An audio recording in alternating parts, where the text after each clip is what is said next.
Salut tout le monde, j'espère que vous allez bien. Alors, cette vidéo-là, donc c'est la deuxième partie.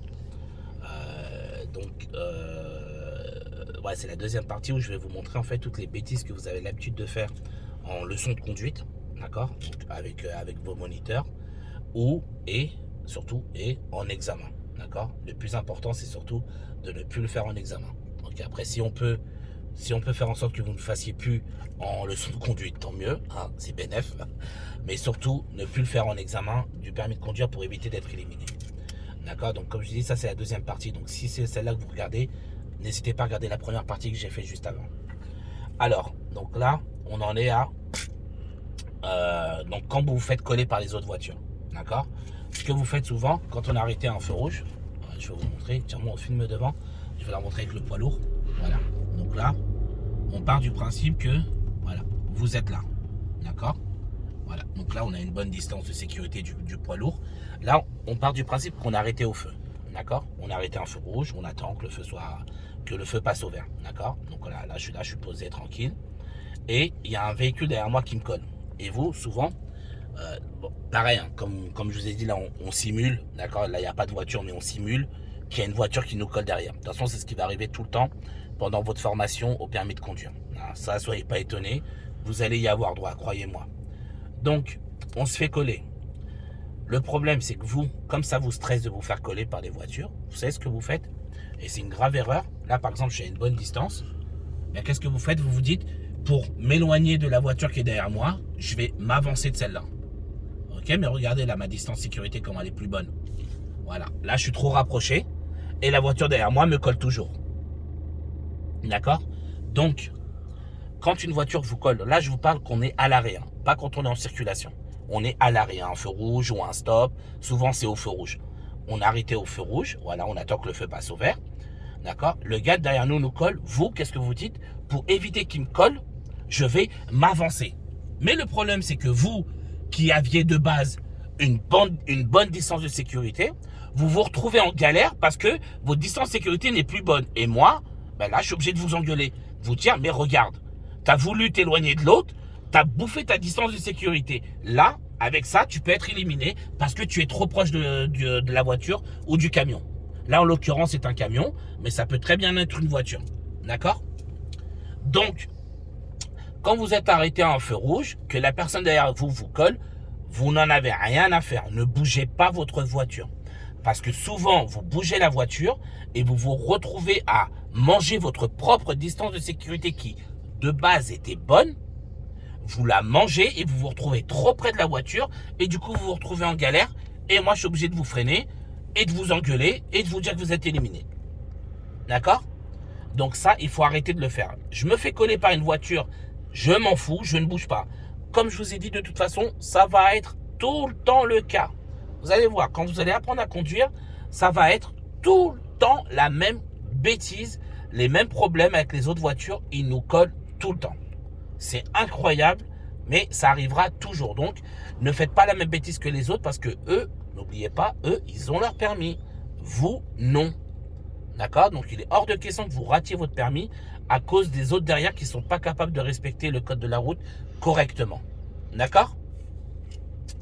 Alors, ensuite, ah oui, pareil, quand on vous demande de faire quelque chose, je crois que je l'avais déjà expliqué tout à l'heure, mais je vais vous le redire. Quand on vous demande de faire quelque chose, peu importe quoi, un changement de fil, un dépassement, ou bien de tourner à gauche ou droite, d'accord? Vous, le problème que vous avez souvent les élèves, c'est que vous faites coûte que coûte ce qu'on vous a demandé de faire, d'accord? Par exemple, je vais vous dire, vous allez changer de fil à droite. Vous, même s'il y a des voitures, vous allez tout faire pour aller à droite, quitte à couper la route des véhicules se trouvant sur votre droite. Ok? Donc ça, c'est hors de question, d'accord? Vous faites ce qu'on vous demande uniquement si vous, élève, vous avez décidé et constaté que c'était possible et faisable. Vous n'êtes pas des moutons, vous n'êtes pas des robots. Vous faites ce qu'on vous demande de faire que si vous jugez que c'est sécuritaire et que c'est possible. D'accord? C'est vous qui commandez. Quand on vous demande de faire quelque chose, c'est vous qui avez le volant entre les mains. Donc c'est vous qui assurez la sécurité. Donc si vous jugez que la sécurité n'est pas totalement, comment dire, assuré, vous ne faites pas ce qu'on vous demande. Moi, je dis toujours à mes élèves, je leur dis, écoute-moi bien. Je préfère que tu me dises, Raphaël, je ne vais pas faire ça, ou je ne peux pas le faire parce que j'ai pas bien regardé, je le sens pas. Moi, je serais content. Je dis toujours à mes élèves, moi, je serais content que tu me dises non. Pourquoi? Parce que ça me prouve que tu as mis la sécurité au-dessus de ce que moi, je t'ai demandé. D'accord? On forme des élèves. Nous, on ne forme pas des moutons. On ne forme pas des robots. D'accord? On forme des élèves conducteurs et capables d'assurer la sécurité. D'accord? Donc, si on vous demande de faire quelque chose, vous le faites que si c'est possible et que vous avez jugé que c'était faisable. Je change de fil, par exemple, on changera de fil à droite, d'accord? Donc, je contrôle, c'est faisable, donc j'y vais. C'est pas faisable, je renonce ou bien j'attends et je le fais un peu après. Ok? Mais ne faites pas coûte que coûte ce qu'on vous demande. D'accord? Il faut vraiment que ce soit clair. Ok? Parce que c'est trop dangereux et pareil, c'est l'élimination d'office. D'accord? Alors, ensuite, y a quoi d'autre? Ah oui, les on m'a dit, les on dit, les on m'a dit de votre entourage. D'accord? Alors dites-vous bien, moi je pars du principe, je dis toujours à mes élèves, voilà, quand j'ai des élèves qui me disent, ils me disent ouais Raphaël, mon père m'a dit, mon mari m'a dit, ma femme m'a dit, ma soeur, etc. Tout ce que vous voulez, un tel m'a dit que on n'est pas obligé, par exemple, de freiner quand on aborde une priorité à droite. Un exemple. Ou bien, quand on roule, on n'est pas obligé de faire l'angle mort si on voit bien dans les rétros. D'accord? Ça, c'est des bêtises que j'entends souvent de la bouche de mes élèves, de leur entourage qui leur dit ça. D'accord? Donc, moi, ce que je leur dis, c'est très simple. Je leur dis, ton père, est-ce que c'est moi? Non. Est-ce que c'est quelque chose que tu as entendu de ma bouche? Non. Alors, ton père, il a tort. Moi, ce que je dis toujours ça de manière très claire à mes élèves. Je leur dis, tant que ça ne sort pas de la bouche de Raphaël, c'est faux. Ok? Alors, je dis Raphaël, mais n'importe quel de mes collègues, hein, bien évidemment. D'accord? Mais tant que ce n'est pas votre moniteur qui vous le dit, tout ce qu'on vous dit dehors, partez du principe que c'est faux. Si c'est vrai, tant mieux, mais confirmez avec votre moniteur. Je vous explique. J'avais une élève, donc je l'apprenais à conduire, une petite jeune, et son grand-père qui lui avait donné pas mal de cours de conduite, d'accord? Enfin, pas mal de conseils et quelques cours, mais surtout beaucoup de conseils en conduite. Et elle, comme elle avait absolument jamais conduit de sa vie, forcément, tout ce que son grand-père lui a dit, on part du principe qu'un élève qui a jamais conduit, c'est un disque vierge, d'accord? Donc, lui, il va enregistrer tout ce qu'on lui dit et il va prendre ça c'est ça. Tu m'as dit ça, c'est ça, d'accord? Donc, pour elle, quand elle rétrogradait les vitesses, il n'y avait pas besoin de freiner. Il y avait simplement besoin de ralentir. On lâche l'accélérateur et on rétrograde. D'accord? Sauf que quoi? Quand on rétrogradait, elle arrivait beaucoup trop vite vu qu'elle ne freinait pas. Et à tous les virages, tous les feux, tous les stops, je lui mettais des coups de frein où je devais freiner à sa place. Et elle me dit, oui, mais Raphaël, mon grand-père m'a dit que... Et à un moment, tu as vu, ça, c'est relou. D'accord? Parce que ça, c'est tout le temps. Quasiment 9 élèves sur 10, c'est la même chose. Vous écoutez les on-dit. C'est bien parce que c'est la famille, je peux comprendre. D'accord? Je peux tout à fait comprendre. Mais ils ne sont pas professionnels. C'est pas leur boulot. Au bout d'un moment, il faut que chacun fasse ce qu'il a à faire. Moi, par exemple, je ne suis pas quelqu'un qui... Je sais pas, moi... qu'est-ce que je pourrais vous donner comme exemple? Par exemple, le bâtiment. Voilà. Moi, je ne suis pas plombier. D'accord? Tu vas mettre des tuyaux devant moi. Je vais t'assembler les trucs. Tu vas péter un câble tellement ça n'aura rien à voir. D'accord? Je ne suis pas plombier. Je n'ai pas cette formation. Je n'ai pas cette qualité-là. Les plombiers, c'est leur métier. Ils savent ce qu'ils font. Ce sont des professionnels. Ils ont un savoir-faire, un savoir, une compétence, une expérience. D'accord? Moi, jamais de la vie, je pourrais dire à quelqu'un, alors écoute, voilà, ça, il faut visser ça, il faut prendre un tuyau de tant de diamètre. Pour ça, non, j'y connais rien, c'est pas mon travail. D'accord? Et c'est pareil pour les autres. Donc, dites bien aux gens de votre famille que s'ils ne sont pas moniteurs, qu'ils arrêtent de vous donner des conseils parce que Ben, le problème, c'est que c'est vous qui allez payer. Moi, cette fille-là, dont je vous ai expliqué le truc, j'ai mis peut-être 6 à 8 heures juste à lui enlever cette mauvaise habitude. Je lui dis, tu vois, ces 6 à 8 heures-là, multiplie 6 à 8 heures par 50 euros. Et combien les conseils de ton grand-père vont te coûter? J'ai été clair. Je lui dis, multiplie. 8 x 5, 40. Je lui dis, là, tu vois, il y a 400 euros d'explication en vain que j'ai dû perdre. Tout ce temps-là perdu à te réexpliquer comment faire pour rétrograder parce que tu écoutes ton grand-père. Je peux pas trop lui en vouloir à elle parce qu'elle, comme je vous ai dit, son grand-père, elle écoute sa famille. C'est normal. D'accord? Sauf que c'est elle qui paye. C'est elle qui paye dans tous les cas. Elle paye dans la conduite et elle paye physiquement, financièrement, elle paye en plus.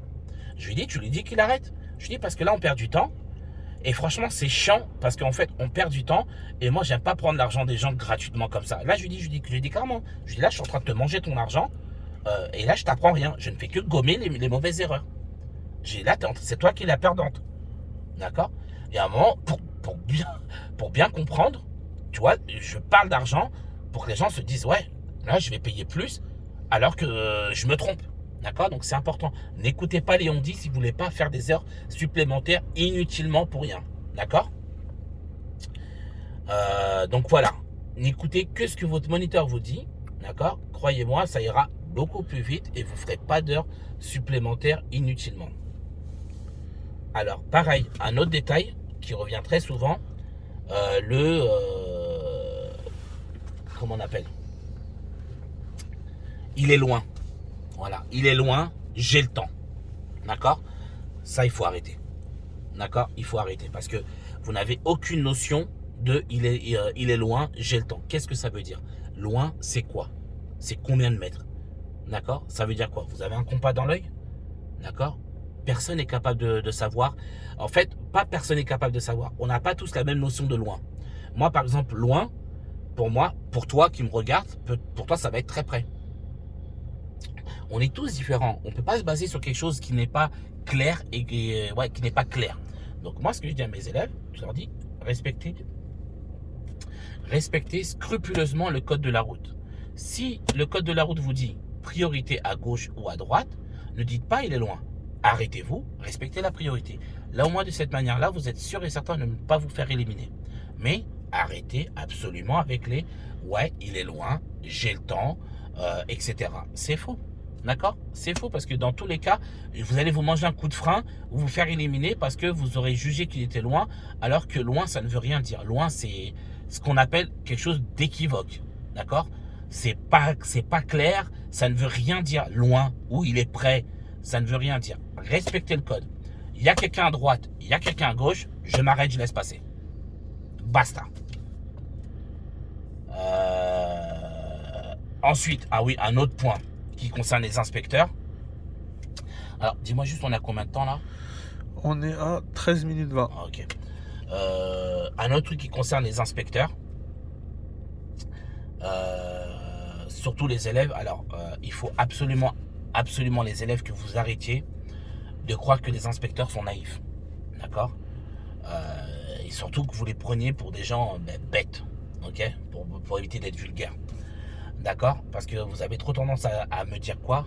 Ouais, t'inquiète Raphaël, le jour de l'examen, je vais ralentir, je vais rouler doucement, comme ça j'aurai le temps partout.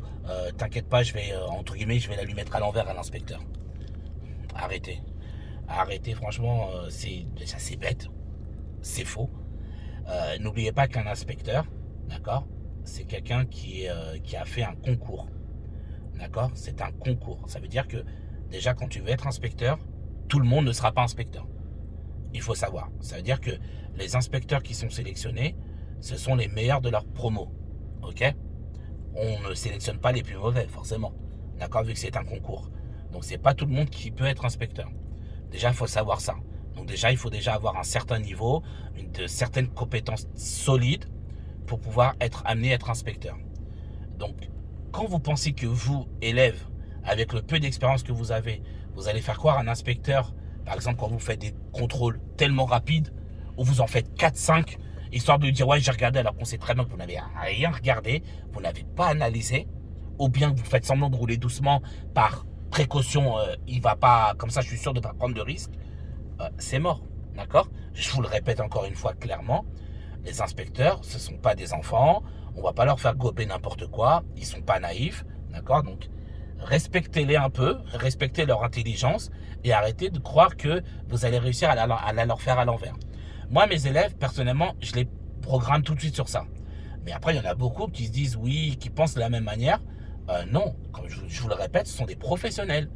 D'accord? C'est pas des rigolos, c'est pas des mecs qui font ça de leur passe-temps.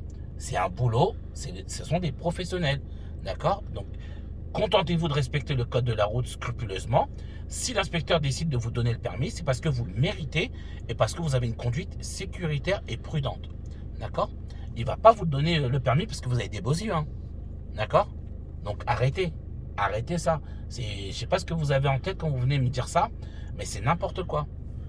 Arrêtez, ce ne sont pas des idiots, ce ne sont pas des enfants, d'accord? Donc ce sont des professionnels, ok? Faites votre travail, croyez-moi, vous aurez votre permis de conduire, parce que vous serez sécuritaire et professionnel, d'accord?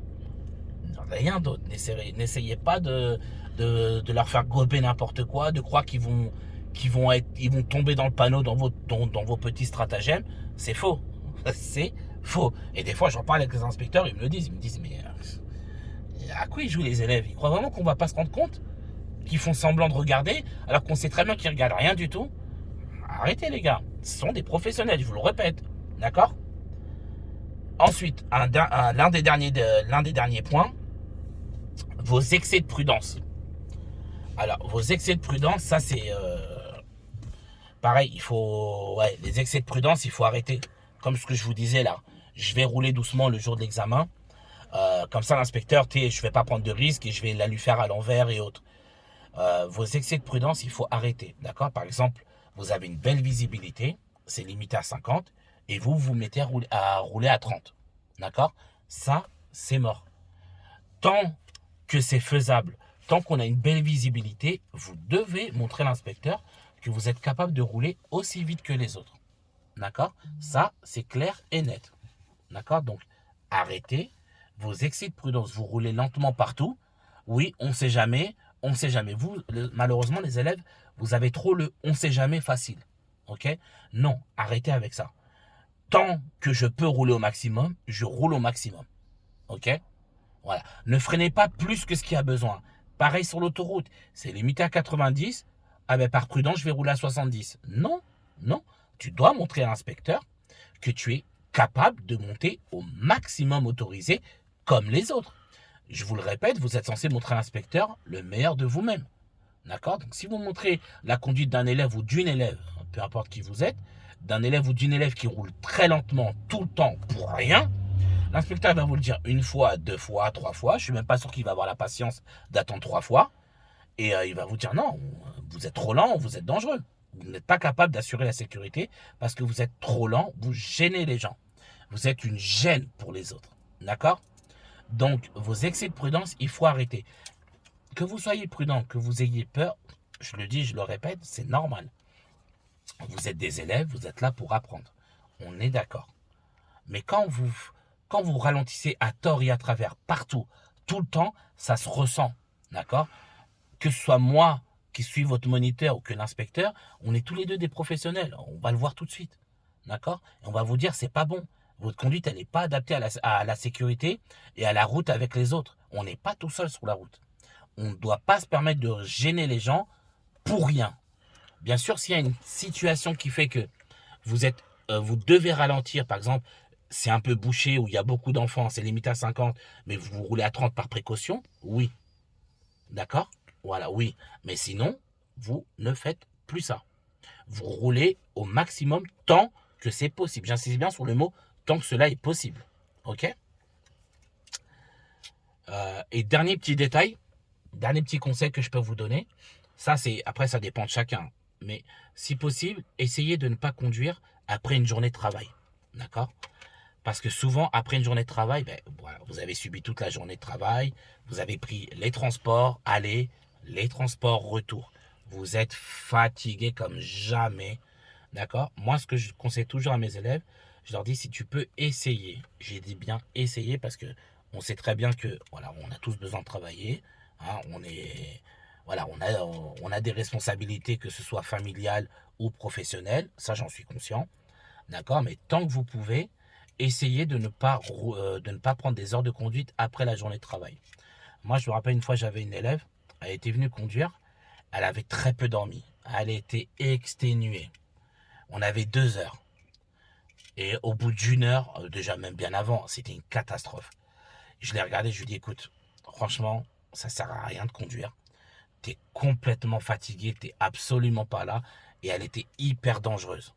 D'accord? Donc, je lui ai dit, écoute, on arrête la conduite, on va faire qu'1 heure au lieu de 2 heures. Et tu reviendras conduire. Et tu reviendras conduire quand tu seras plus, entre guillemets, plus réveillé, un peu plus fraîche, les idées claires, tu vois. Et surtout reposé. D'accord? Et c'est valable pour tous les élèves.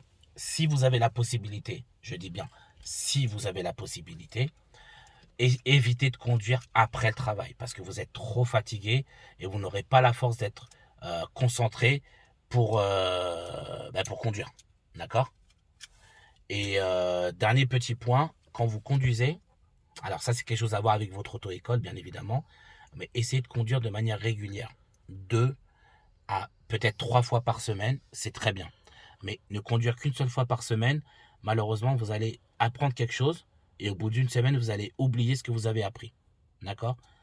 Donc voilà, c'était tous les conseils que je pouvais vous donner. Toutes les choses, toutes les petites bêtises que vous faites en leçon de conduite ou le jour de l'examen. J'espère que cette vidéo-là va vous aider. Bon, là, j'ai beaucoup parlé aujourd'hui, je ne vous ai pas trop montré parce qu'il y avait beaucoup de choses qu'il fallait que je vous explique. Et je ne pouvais pas trop vous montrer sur la route. Donc voilà, j'espère que cette vidéo-là va vous aider comme d'habitude, d'accord? Toujours là pour vous aider, que vous puissiez avoir le maximum de chance pour le jour de l'examen. Sur ce, moi je vous dis bon courage à tous. Si la vidéo vous a plu, un petit pouce bleu. N'hésitez pas à vous abonner et à partager la chaîne à un maximum de monde. Comme on dit, l'union fait la force. Plus on va aider de monde, mieux ce sera. D'accord? Donc si vous validez cette chaîne-là, ma chaîne YouTube, vous validez mes vidéos, n'hésitez pas à partager au maximum pour aider plus de monde. D'accord? Moi, je vous dis bon courage et force à tous pour votre permis.